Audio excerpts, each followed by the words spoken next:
Supermicro investors have been on a roller coaster ride recently. Supermicro Computer makes components for data centers that are key for AI. Accounting malpractice allegations have been made against the company. Even if these allegations turn out to be incorrect, the company faces other challenges. Let's dive in. Supermicro Computer, is this stock split a buying opportunity or a trap?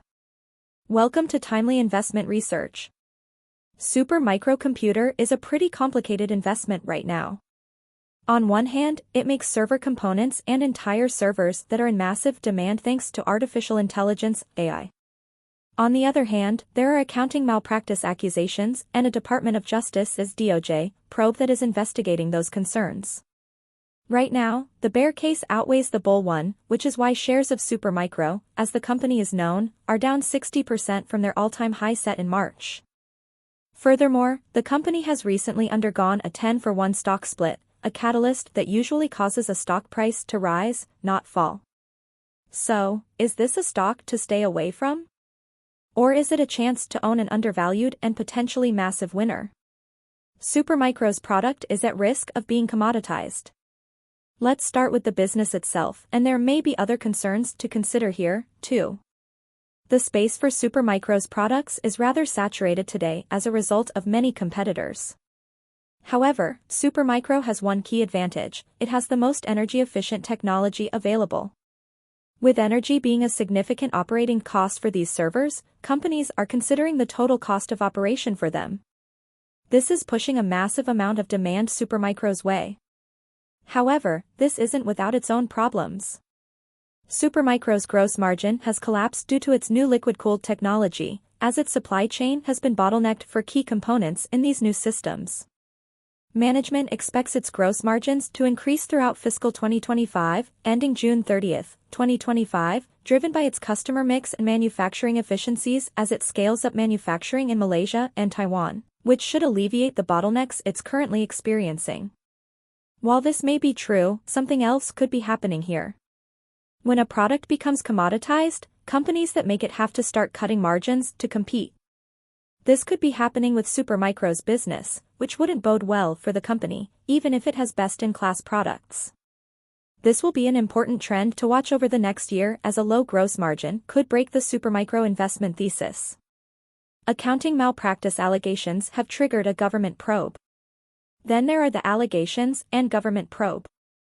Well-known short seller Hindenburg Research released a report in late August alleging account malpractice at Supermicro, something the Securities and Exchange Commission already fined Supermicro $17.5 million for in 2020.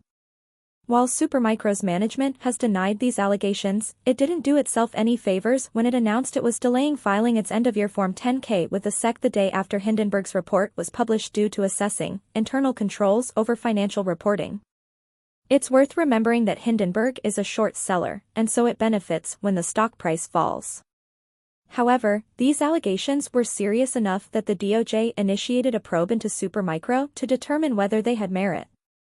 It will be some time before we know the results of this investigation, so investors have a tough choice to make. I wouldn't blame anyone for throwing Supermicro into the too hard to understand pile. There's no shame in this conclusion.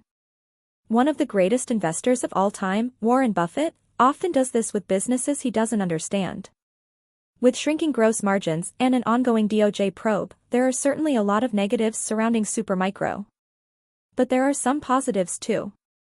In fiscal 2025, ending June 30, 2025, Supermicro expects its revenue to grow between 74% and 101% year-over-year. That's massive growth, yet the stock is priced at a dirt cheap level. At just 14.2 times forward earnings, Supermicro may be one of the cheapest companies you'll ever find that's posting growth rates like that. So, if Supermicro's management is right and it improves its gross margin and delivers strong growth throughout fiscal year 2025, the stock has massive upside, as it's far below where the S&P 500 trades, at 23.7 times forward earnings. I think there's enough of a compelling investment thesis here that I bought the dip on the stock. However, I only let it take up around 1% of my portfolio, as there's a lot of risk involved. Supermicro is all about risk tolerance and management. If you're not okay with this stock losing money on the potential for strong gains, there are still plenty of other AI stocks that are great picks. But there's a strong chance this stock could double if it works out some of its flaws. Thanks for spending some time with us today, Timely Investment Research. We're so glad you did. If you found value in today's video, please give us a like, hit that bell icon to never miss an upload, and hey, don't forget to subscribe.